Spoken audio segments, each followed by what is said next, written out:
Hyderabad express టీవీకి స్వాగతం. ముందుగా హెడ్లైన్స్. రాజీవ్ గాంధీకి ప్రధాని మోదీ నివాళులు.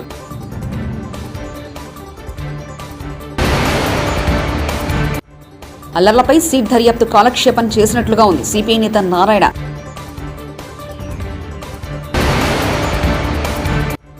పనికి బోనస్ ఇవ్వకుంటే బాక్స్ బద్దలవ్వడం ఖాయం బూరా నరసయ్య గౌడ్.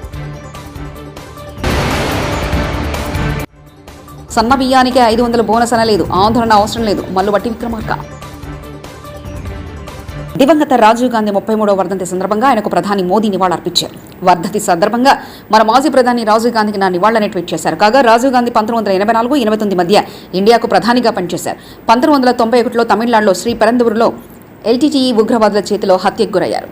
రాష్ట్రంలో లోక్సభ ఎన్నికల అనంతరం సైతం వివిధ పథకాల ద్వారా లబ్ధిదారుల ఖాతాలు నిధులు జమ అవుతున్నాయి. మహిళలకు వైఎస్ఆర్ ఆసరా పథకం కింద మొత్తం 1,843 కోట్లను లబ్ధిదారుల ఖాతాలోకి జమ చేశారు. రైతులకు కూడా ఇన్పుట్ సబ్సిడీ కింద వారి ఖాతాలో 1,236 కోట్లు జమ చేశారు.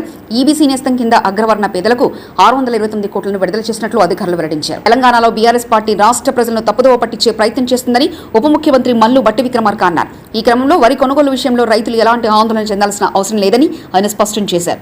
ధాన్యం తడిసిన చివరకు మొలకెత్తిన గింజలు కూడా కొంటామని వెల్లడించారు. రేటు తగ్గించకుండా కొంటామని తెలిపారు. ఏపీ ఓటర్ల తీర్పు ఎలా ఉండబోతుంది, ఎవరికి అధికారం ఇవ్వబోతున్నారు, ఓటర్ ఆలోచన ఎలా ఉందనేది ఇప్పుడు రాష్ట్ర వ్యాప్తంగా చర్చ నడుస్తుంది. ఓటర్లు తమ తీర్పును రిజర్వ్ చేశారు. జూన్ 4న ఫలితం తేలనుంది. ఈలోపు ఏ పార్టీ మేజార్టీ మార్క్ సాధిస్తుందనే ఉత్కంఠ కొనసాగుతుంది.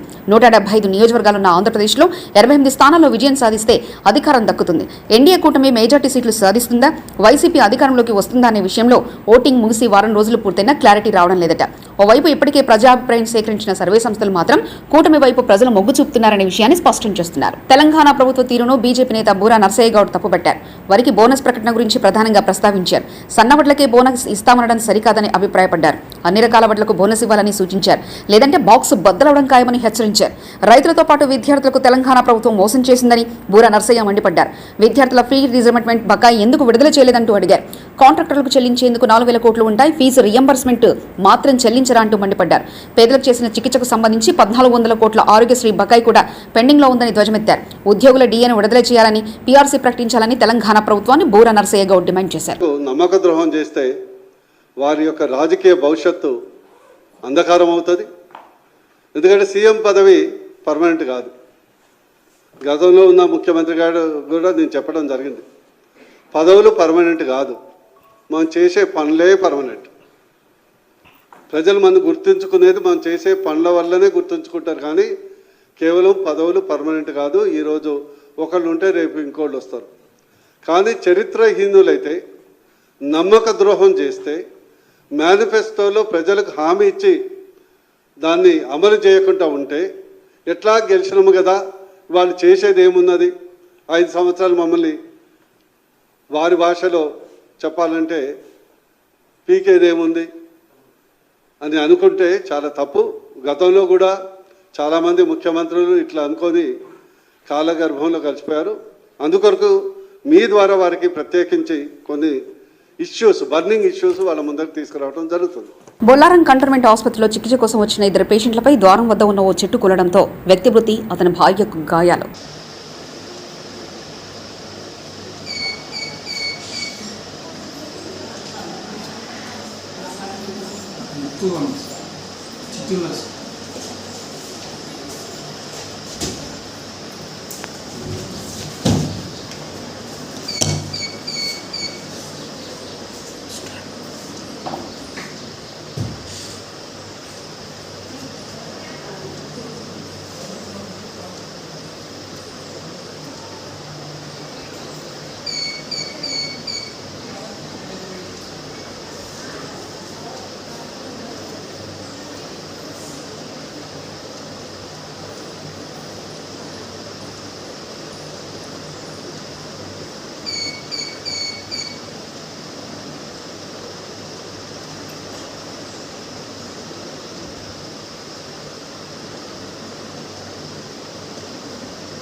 మహిళా కడుపులో 570 రాళ్లు సర్జరీ చేసి తొలగించిన డాక్టర్లు.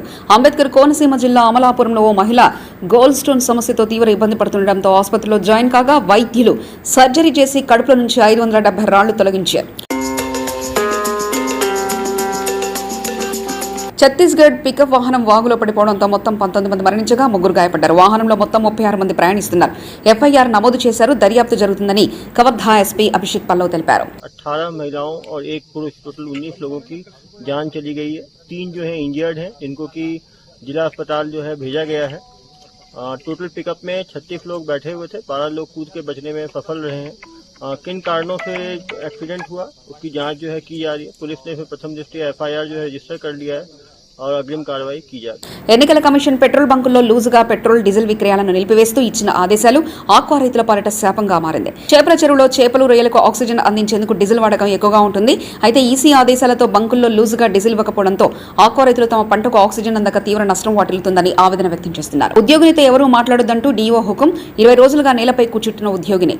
మహబూబాబాద్ విద్యాశాఖలో 2017 నుంచి అవుట్ సోర్సింగ్ అటెండర్ గా పనిచేస్తున్న పార్వతి అనే ఉద్యోగిని రెన్యువల్ కు సంబంధించిన ఫైల్ తిరస్కరించి ఆమెను విధులకు రావద్దంటూ హుకుం జారీ చేసిన డీఓ రామారావు 20 రోజులుగా ఆఫీసుకు వస్తూ నేల మీదే కూర్చుంటున్న పార్వతి ఆమెతో ఎవరూ మాట్లాడడం లేదంటూ బాధను చెప్పుకున్న వైనం. ఆరోగ్యశ్రీ సేవలు నిలిపివేస్తున్నామంటూ ఏపీ స్పెషాలిటీ ఆసుపత్రుల సంఘం రాష్ట్రంలో మే 22 నుంచి ఆరోగ్య సేవలు నిలిపివేసినట్లు ఏపీ ప్రభుత్వానికి స్పెషాలిటీ ఆసుపత్రుల సంఘం తెలిపింది. ఈ మేరకు సోమవారం ఓ లేఖ రాసింది. ఆరోగ్యశ్రీ ట్రస్ట్ సీఈఓ లక్ష్మీషాకు రాసిన ఈ లేఖలో పెండింగ్ బిల్లు చెల్లించకపోవడాన్ని ప్రస్తావించింది. మే 22 నుంచి ఏపీలోని వివిధ ప్రైవేట్ ఆసుపత్రుల్లో ఆరోగ్యశ్రీ సేవలు నిలిపివేస్తానని స్పష్టం చేసింది.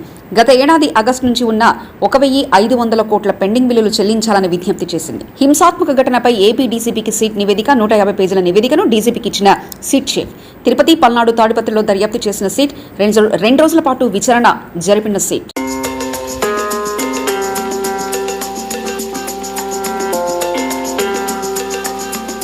జగన్ రెడ్డి మాట కోసం చట్టాన్ని అతిక్రమిస్తే జైలు పాలయ్యేది అధికారులే. మాజీ ఎమ్మెల్యే బోండా ఉమామహేశ్వరరావు మీడియా సమావేశం. మోహన్ రెడ్డి చరిత్ర చూస్తే మనకి కొట్టొచ్చినట్టు కనబడుతుంది. అందుకనే అనేక సార్లు రాష్ట్రంలో గత 5 సంవత్సరాల్లో అధికారులను హెచ్చరించాం. అయ్యా, మీరు జగన్మోహన్ రెడ్డి చెప్పాడనో, లేదంటే సజ్జల రామకృష్ణారెడ్డి చెప్పాడనో, లేదంటే ధనుంజయ రెడ్డి చెప్పాడనో, లేదంటే ఇంకొక రెడ్డి చెప్పాడనో, మీరు గనక చట్ట విరుద్ధంగా ప్రవర్తిస్తే మీరు సస్పెండ్ అయిపోతారు. మీరు సస్పెండ్ అయిపోతే మిమ్మల్ని కాపాడే వాళ్ళు ఉండరు. ఎవరున్నారు ఇప్పుడు? ఈరోజు Palnadu collector Shivashankar, Palnadu SP Bindu Madhav, Anantapuram SP Amit Bardar, Tirupati SP Krishnakanth, Tirupati DSP Surender Reddy, Tirupati special branch incharge inspector K Rajasekhar, అలాగే డిఎస్పీ భాస్కర్ రెడ్డి, అలాగే అలిపిరి ఇన్స్పెక్టరు రామచంద్రారెడ్డి, వీళ్ళందరూ సస్పెండ్ అయ్యారు, ట్రాన్స్ఫర్ అయ్యారు, విధుల నుంచి తప్పించారు. మరి ఏది మీకు పనులు చెప్పి మిమ్మల్ని ఒత్తిడి తీసుకొచ్చి మీతో అడ్డగోలు పనులు చేపించినటువంటి జగన్మోహన్ రెడ్డి ఏమో లండన్లో ఫ్యామిలీతో ఉన్నాడు. సజ్జల రామకృష్ణారెడ్డి హైదరాబాద్ పారిపోయాడు. ధనుంజయ రెడ్డి ఎక్కడ పారిపోయాడు ఎవడికి తెలియదు. మీకు ఒత్తిడి తీసుకొచ్చినటువంటి మాజీ డీజీపీ రాజేంద్రనాథ్ రెడ్డి ఎక్కడ ఉన్నాడో ఎవడికి తెలియదు. మిమ్మల్ని ఒత్తిడి తీసుకొచ్చినటువంటి పెద్దిరెడ్డి రామచంద్రారెడ్డి ఎక్కడున్నాడో ఎవడికి తెలియదు. పిన్నెల్లి రామకృష్ణ. హైదరాబాద్ గన్ పార్క్ వద్ద బీజేవైఎం కార్యకర్తల ఆందోళన ఉద్రిక్తత నెలకొంది. యువతను కాంగ్రెస్ పార్టీ మోసం చేసిందని, ఉద్యోగాలు భర్తీ చేసి నిరుద్యోగులను ఆదుకుంటామని అప్పుడు చెప్పి ఇప్పుడు కాంగ్రెస్ అధికారంలోకి వచ్చాక పట్టించుకోవట్లేదని బీజేవైఎం కార్యకర్తలు నిరసన చేపట్టారు. జాబ్ క్యాలెండర్ అని చెప్పి మోసం చేశారని ప్లకార్డులతో నిరసన వ్యక్తం చేశారు. కార్యకర్తలను పోలీసులు అడ్డుకోవడంతో ఉద్రిక్తత నెలకొంది. పలువురిని అదుపులో తీసుకున్నారు.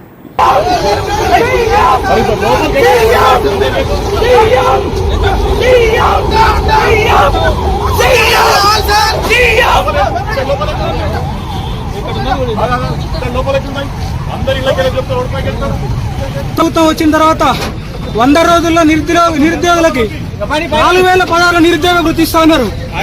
దేశాధినేత వచ్చి ప్రియాంక గాంధీ వచ్చి ఇక్కడ స్టేట్మెంట్ ఇచ్చేళ్ళింది, కానీ వాళ్ళు ఇక్కడ వెళ్ళలేదు. కాబట్టి కాంగ్రెస్ గవర్నమెంట్కి హెచ్చరిక చేస్తున్నాం. నిరుద్యోగులకు వెంటనే నిరుద్యోగ వృత్తి ఇవ్వాలి, జాబ్ క్యాలెండర్ ఇవ్వాలి. ఉద్యోగ అవకాశాలు కల్పించకపోతే బీజేవైఎం తరఫున ఇదే హెచ్చరిక జారీ చేస్తున్నాం. ఈసారి అరెస్టులు ఉండవు, డైరెక్ట్ గా అసెంబ్లీ ముట్టడం జరుగుతుందని కూడా హెచ్చరిస్తాను. ఆంధ్రప్రదేశ్లో అల్లర్లకు వైకాపే కారణమని సిపిఐ జాతీయ కార్యదర్శి నారాయణ ఆరోపించారు. చంద్రగిరి తెలుగుదేశం పార్టీ ఎమ్మెల్యే అభ్యర్థి పులివర్తి నానిపై పథకం ప్రకారమే దాడి చేశారని పేర్కొన్నారు. బాధితులకు సంబంధించిన కారులో కెమెరా ఉండడం వల్లనే దాడి ఘటనలో ఆధారాలు లభించాయని తెలిపారు. ఏపీలలో ఇప్పటికీ వైకాపాకు పోలీసులు అనుకూలంగా వ్యవహరిస్తున్నారని ఆరోపించారు. అల్లర్లపై చేసిన సిట్ దర్యాప్తు కాలక్షేపానికి చేసినట్లుగా ఉందని ఎద్దేవా చేశారు. నాయకులను తప్పించి అమాయకులను అరెస్ట్ చేస్తున్నట్లు విమర్శించారు. ప్రశ్నించే వాళ్ళందరినీ కూడా అరెస్ట్ చేసే పని చేస్తున్నారు. ఎవరైతే వాళ్ళు సపోర్ట్ చేస్తారో వాళ్ళ రోజుకి పోరు, ఎవరైతే బీజేపీ వ్యతిరేకిస్తారో వాళ్ళని అడ్డగోలుగా బుక్ చేస్తూ ఉన్నారు. ఇప్పుడు ఎందుకు జరుగుతూ ఉన్నాయి? బీజేపీ బహుశా ఢిల్లీలో బీజేపీ ఎక్కడ గెలిచే అవకాశాలు లేవు. కాంగ్రెస్ ఆమ్ ఆద్మీ పార్టీ రెండు కలిసిన తర్వాత అందులో కేజ్రీవాల్ని అరెస్ట్ చేసిన తర్వాత వచ్చిన ఇన్ఫ్లుయెన్స్ చూసినాక ఎన్ మాస్గా ఢిల్లీలో ప్రజలు బీజేపీని ఓడించేందుకు సిద్ధపడుతున్నారు. రెండోది ఆంధ్రప్రదేశ్ సంబంధించి సిట్ వేశారు. అప్పుడే మేము చెప్పాం ఈ సిట్ వేస్ట్, దీనివల్ల పెద్ద ఉపయోగం ఉండదని చెప్పాం. అయినా సిట్ వేశారు. ఎలక్షన్స్ అప్పుడు నేను ప్రత్యక్షంగా చూసాను, మిగతా చాలా పేపర్లు చూశాను. ఆ రోజు తిరుపతిలో ఉన్నా నేను. చంద్రగిరి ఎమ్మెల్యే జరిగిన దాడి, మహిళా యూనివర్సిటీలో స్ట్రాంగ్ రూమ్ ఉంది, మిషన్స్ అంతా అక్కడ డంప్ చేశారు. అక్కడ కెమెరాలు లేవు, పోలీస్ డిపార్ట్మెంట్ కూడా లేదు, సెషన్ లేదు.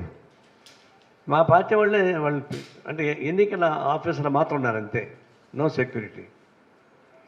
చివరిలో క్యాండిడేట్ వచ్చాడు, అతన్ని ఎమ్మడిస్తూ వచ్చారు, ప్లాన్ చేశారు, పథకం ప్రకారం జరిగిన దాడే. వెంటనే టీడీపీ క్యాండిడేట్ నాని పైన దాడి చేశారు. అది కూడా అట్లా స్పాంటేనియస్గా జరిగితే మనం అర్థం చేసుకోవచ్చు. ఇప్పుడు తెనాలి స్పాంటేనియస్ జరిగింది, ఎమ్మెల్యే వచ్చి వాడిని కొట్టాడు, వాడు వీడిని కొట్టాడు.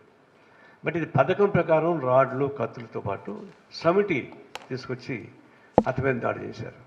అది కానీ తల మీద బట్టి ఉంటే ఆన్ స్పాట్ చనిపోయేవాడు. అది భుజం మీద పడింది కాబట్టి భుజం కీలు తొలగిపోయింది. సరే గవర్నమెంట్ కాపాడాడు. అది కూడా ఎట్టబడింది, వాళ్ళ కారులో అంతకు ముందర కెమెరాలు పెట్టారు. ఆ కెమెరా ఎవిడెన్సే, లేకపోతే అసలు ఎవిడెన్సే ఉండేది కాదు. అంత ముందర దిగి పెట్టారు కెమెరాలకి, వాళ్ళ కార్లో కెమెరాలు పెట్టడం వల్ల ఆ కెమెరా ఎవిడెన్స్ తోటి వాళ్ళు యాక్ట్ చేస్తున్నారు.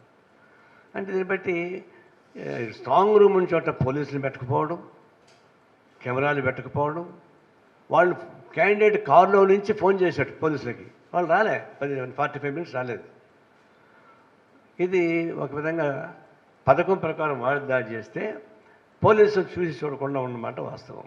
అసలు కొంతమంది మార్చారు, ఎన్నికల కమిషన్ వచ్చిన తర్వాత కొంతమంది మార్చారు, డీసీలు కూడా మార్చారు. కానీ మార్చే కింద అట్లా ఉన్నారు కదా, ఆ డిపార్ట్మెంట్ ఆ గవర్నమెంట్కి అనుకూలంగా అట్లా ఉన్నారు. ఒకవేళ డీజీపీని పొరపాటు కూడా మార్చకుండా పోయి ఉంటే ఇంకా ఎక్కువ అరాచకాలు జరుగుండేవి. బహుశా 50% ఆఫ్ ది స్టేట్స్లో ఘోరం జరిగిపోయింది, మార్చడం గురించి మేలైంది. అయితే ఈ సిట్టు వాళ్ళు చేసిన విచారణ చూస్తుంటే ఆశ్చర్యంగా ఉంది. కాలక్షేపం చేసేట్టుగా ఉంది చెప్తే కుదరదు. ఎన్ని ఇన్సిడెంట్స్ అయినాయి వాళ్ళు చెప్పిన దాని ప్రకారం కూడా ఇన్సిడెంట్స్ ఎన్ని జరిగినాయి, ఎంతమంది అరెస్ట్ చేశారు వాళ్ళు? మొత్తానికి 124 మంది అరెస్ట్ చేశారు. కానీ దానిలో పార్టిసిపేట్ 1310 పార్టిసిపేట్ చేశారు. అందులో ఈ 124 మంది కూడా నాకు తెలిసి నాయకులే వేరే పేర్లు పెట్టి సరెండర్ చేయించారు. అయితే నాయకుల పేర్లు వస్తుందని చెప్పేసి అని నాయకుల పేర్లు తప్పించుకోవడానికి పోలీసులు ఆలోచించబడి వాళ్ళే కొంతమంది అమాయకులు పంపించి అరెస్ట్ చేయించారు. ఆ అరెస్ట్ చేయించిన వాళ్ళే 124 మంది. వీళ్ళుగా మాత్రం ఏమైనా అరెస్ట్ చేయలేదు ఇప్పుడు దాకా. అది సిట్ ఒక బోగస్. అది వాస్తవం చేయాలంటే మన జ్యుడిషియరీ అనుకో జరగాల్సిందే. లేకుండా ఈ అరాచకాలు మనకు గుంటూరు జిల్లాలో అట్లా అరాచకం జరిగింది. మధ్యలో ఈసీ కల్పించుకునే వల్ల కొంచెం తగ్గింది. అయినా కూడా వాళ్ళ పునాది వైఎస్ఆర్ పునాది అట్లా ఉన్నాయి కాబట్టి పోలీస్ డిపార్ట్మెంట్ వాళ్ళకి సపోర్ట్ చేసింది. ఒక విధంగా చెప్పాలంటే అరాచకం సృష్టించబడింది. ఎందుకు సృష్టించబడింది? రాజీవ్ గాంధీకి ప్రధాని మోదీ నివాళులు.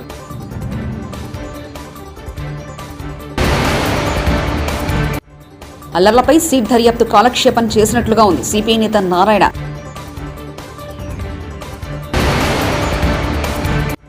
పనికి బోనస్ ఇవ్వకుంటే బాక్స్ బద్దలవ్వడం ఖాయం బూరా నరసయ్య గౌడ్.